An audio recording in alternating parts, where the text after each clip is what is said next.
Dubai sells itself as a futuristic oasis.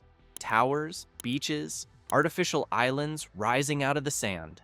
But behind the spectacle is a city expanding into heat it can't escape.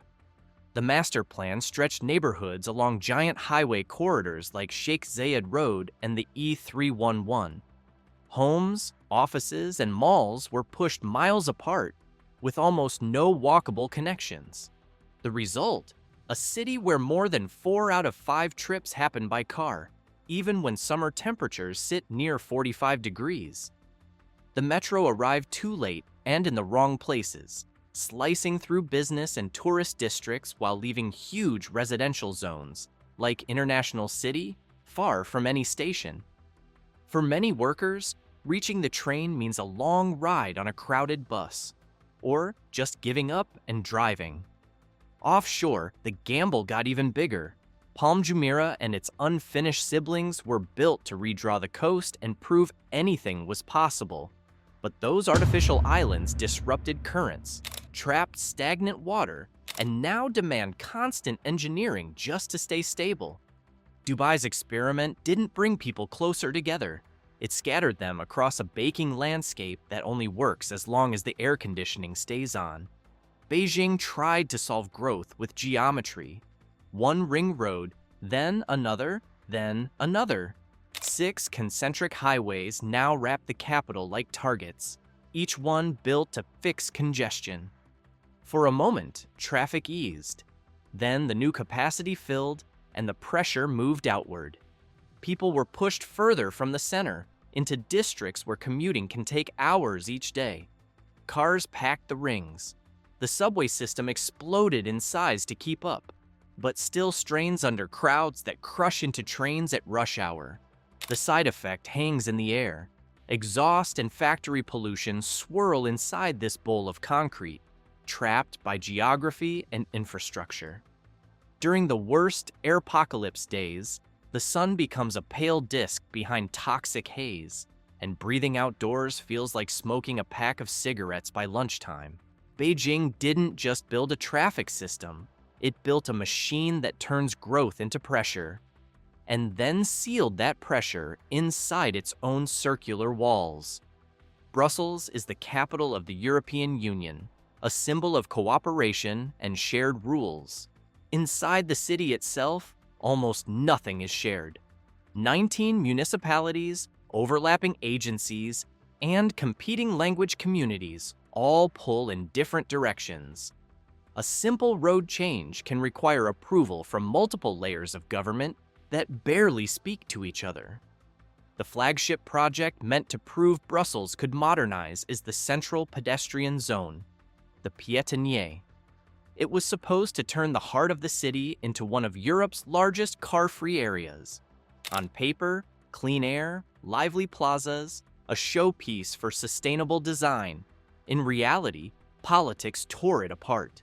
Construction rolled out in confusing fragments. Streets closed, reopened, closed again. Designs changed mid-build. Lawsuits and protests dragged timelines years beyond the original plan. Some sections received new paving and terraces. Others sat half-finished behind barriers. Officials call it a success and point to crowded sidewalks. Critics see a decade-long example of how not to run a mega-project. For people commuting in from districts like Schaerbeek or Anderlecht, the city still feels like a patchwork of mini-jurisdictions. Bike lanes that stop at borders, transit rules that change from one side of the street to the other. Brussels didn't fail for lack of money or ideas. It failed because no one could steer the ship in a single direction. Phoenix is a metropolis that shouldn't exist at this scale. A patchwork of suburbs laid across the Sonoran Desert, held together by air conditioning and imported water. That water arrives through the Central Arizona Project, hundreds of kilometers of canals lifting Colorado River water over mountains and across the desert. The project let Phoenix grow almost without limit. Highways stretched outward. New subdivisions marched deeper into the heat. But the river feeding the system is shrinking. Reservoirs have hit record lows. Water cuts have already begun. and the desert keeps getting hotter. Phoenix now endures brutal streaks of days above 40 degrees, with nights that stay so warm the city barely cools down. Sprawl makes everything worse. Wide asphalt roads and parking lots turn entire districts into heat batteries. Reaching work, school, or groceries often means long car-only commutes through that oven. Electric bills spike just to keep homes survivable. Phoenix didn't grow by working with the desert. It grew by forcing the desert to comply. And now, the land and the river are pushing back. Los Angeles sold a dream of effortless movement. Hollywood lights, open freeways, endless sun. What it built was a concrete trap. Over decades, LA laid down more than 1,000 kilometers of freeway, carving into valleys and through neighborhoods. Each expansion promised to finally relieve congestion. Each one filled up. Whole communities, especially Black and Latino areas, were sliced apart or bulldozed to make way for lanes and interchanges. The city expanded transit too, but far too late and over too small an area to compete with the car. Many major job centers still sit in places that are painful to reach without driving. The 405 Sepulveda Pass expansion became the perfect symbol. It cost well over $1 billion and took years of closures to complete. When it reopened, average speeds in the corridor were often lower than before. Los Angeles didn't just build roads, it built dependence, a city where life is measured in hours lost to traffic, and where escaping the system is almost impossible. Mexico City rises out of a basin that used to be a lake. The water is gone from the surface. Underneath, the ground remembers. To supply a growing population, the city pumped its aquifers for decades. As the water dropped, the soft clay it once supported began to compact. Entire districts now sink unevenly, sometimes tens of centimeters a year. Buildings lean, roads ripple, pipes snap. Historic landmarks need constant repair just to stay upright.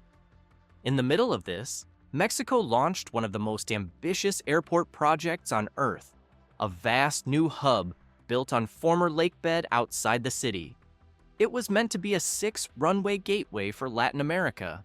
Costs soared, engineers warned about long-term stability, and in 2018, after billions were already spent, the project was canceled. The cancellation itself cost billions more. The half-finished site is a monument to a larger problem, a city trying to build higher and faster on ground that is literally sinking under its weight. Jakarta is racing the ocean and losing. The megacity sits on low, swampy land where rivers meet the sea. Decades of uncontrolled groundwater pumping have caused parts of the city, especially in the north, to sink up to 25 centimeters a year. At the same time, rising seas push inland. Around 40% of Jakarta now lies below sea level. Floods are no longer rare disasters. They're a season. Monsoon rains overwhelm river channels and canals built for a much smaller city.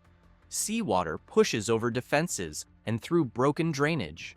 Motorways vanish under brown waves. Homes flood again and again. The Great Garuda Sea Wall was announced as the answer, a huge coastal barrier with artificial islands shaped like a mythical bird. It promised safety, new land, and glittering waterfront districts. Instead, it sparked warnings about pollution trapped behind the wall, fishing communities being displaced, and the basic truth that if the city keeps sinking, no barrier will be high enough. In 2019, the government made its most dramatic decision yet, to move the national capital to a new city on the island of Borneo. Jakarta remains, heavier, wetter, and more vulnerable every year. Mumbai was stitched together from islands and swamps, reclaimed to make room for people and money. But every monsoon reminds the city what used to be here. Rainfall measured in meters pours onto concrete and asphalt that can't absorb it. Drainage systems first laid out in the colonial era were never meant to serve a megacity of more than 20 million people. When storms hit hard, streets become rivers and local trains, the city's lifeline, shut down. Low-lying districts like �𝐚𝐫𝐬 and 𝐷𝐴N flood again and again. Informal settlements built on old floodplains take the worst of it. Waist-deep water, ruined belongings, and disease spreading through stagnant pools. Big showcase projects keep rising on the coast and underground. The Bandra-Worli Sea Link and new reclamation harden shorelines and narrow natural drainage channels. Metro Line 3 promises relief for choked roads, but construction has torn through green areas and stirred fierce protests. Mumbai isn't drowning only because of the monsoon. It's drowning because the city paved over the very wetlands and rivers that once protected it. These cities weren't built for people. They were built for ego, and people paid the price. If your city avoided the ego trap, like and subscribe.